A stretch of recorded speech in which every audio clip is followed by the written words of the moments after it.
Polytechnic.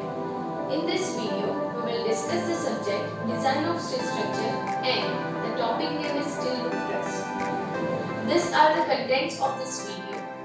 Advantages of Steel Roof Truss, uses of Steel Roof Truss, components of Steel Roof Truss, types of Steel Roof Truss, types of load on roof truss, and steps for calculating load on roof truss.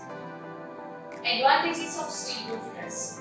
As we all know that before time we were using wood as the material for making truss. Nowadays we are using steel.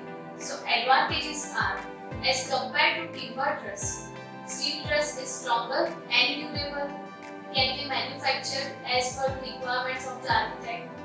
The member can be obtained in different sizes and wastage of material is reduced. Steel truss is fireproof and termite proof. Steel roof truss can be erected faster. The repair and maintenance cost is low as compared to timber truss. And steel roof truss can be used for factories and workshops for longer duration span. These are the components of steel roof truss, in which span is the center to center distance between two supports. Next is spacing. Spacing is the distance between two roof truss.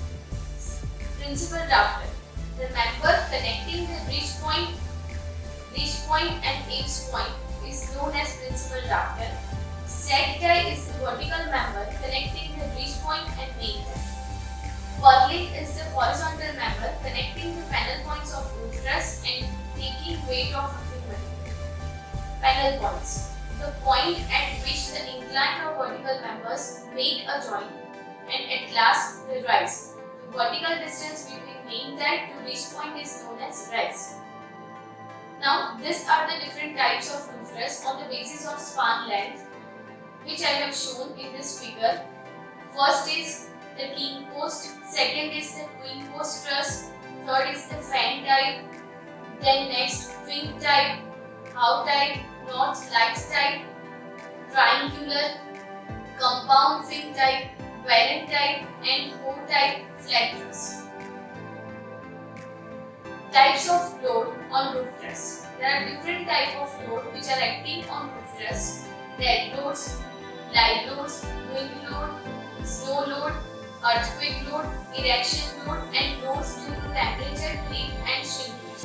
Among these loads, the three main important loads are dead load, light load, and wind load. And in this chapter, we have to calculate these three loads on panel point of roof truss.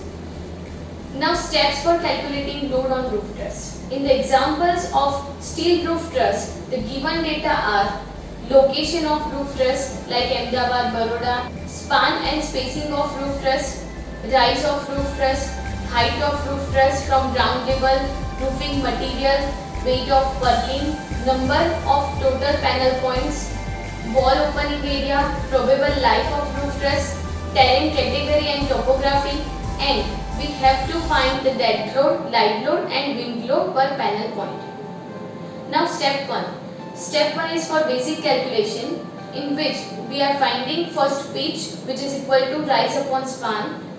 Angle of roof truss is equal to tan alpha r divided by L by 2, where r is the rise and L by 2 is the span by 2. Length of principal rafter is given by the equation square root of r square plus L by 2 square. Then half plan area. Half plan area is the spacing of roof truss into span by 2. Half slope area, the spacing of roof truss into length of principal rafter.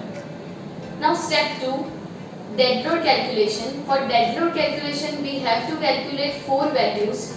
First is weight of roof covering. For roof covering, we are using mainly two types of sheet, GI sheet and AC sheet, and their unit weight is given here. For the example, we have to calculate this weight by the half slope area. Next is weight of purlin. Assume the weight between 60 to 90 Newton per meter square, and the total weight is equal to weight per meter square into half plan area, self weight of roof truss. The equation is 10 into span by 3 plus 5 into half plan area. Next is weight of wind bracing. The weight is assumed between 12 to 13 Newton per meter square. The total weight of drain bracing is 13 Newton per meter square, for example, into half plant area. Now step 3, live load calculation. Live load on purlin is equal to 750 minus 20 alpha minus 10 is the equation, and the answer of this equation should be greater than or equal to 400 Newton per meter square. After finding this, we have to calculate the live load on roof truss is equal to 2 by 3 into live load on purlin into half plant area. Now live load per panel point is equal to total live load divided by number of panel point. Step 4, wind load calculation. For wind load calculation, we have to use the IS code 875 part 3, and from this the equation is design wind speed Vz is given on page number 8 is equal to Vb into K1 into K2 into K3, where Vb is the basic wind speed of any location which is given on page number 53. K1 is the risk coefficient which is given in table 1 page number 11. K2 is the terrain, height and structure size coefficient which is given in table 1 page number 12. K3 is the topography factor. If the value of slope is less than 3 degree, then K3 is equal to 1, which is given in clause number 5.3.3.1, page number 12. Putting this value in this equation, we can find the value of design wind speed Vz, and from the value of Vz we can calculate the design wind pressure, which is given by Pz is equal to 0.6 into Vz square, page number 10. Here I have shown the table 1 from IS 875 for the calculation of risk coefficient.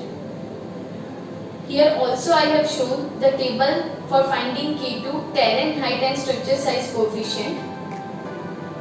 Now wind load F. For calculation of wind load, we have to calculate two more values. First is CPE, which is external pressure coefficient, is given in table 5 page number 16 of IS 875, and CPI, internal pressure coefficient, which is given in clause number 6.2.3 page number 27. The equation of wind load F is CPE plus or minus CPI into A into PZ, where A is the half slope area, PZ is the design wind pressure, CPE and CPI are pressure coefficients, and so the wind load per panel point is equal to total load divided by number of panel points. Here I am giving you a link of multiple choice questions for your self-evaluation about this topic. Kindly go through it. So in this video, the topic steel roof truss was covered, and hope you like and understand it. Thank you.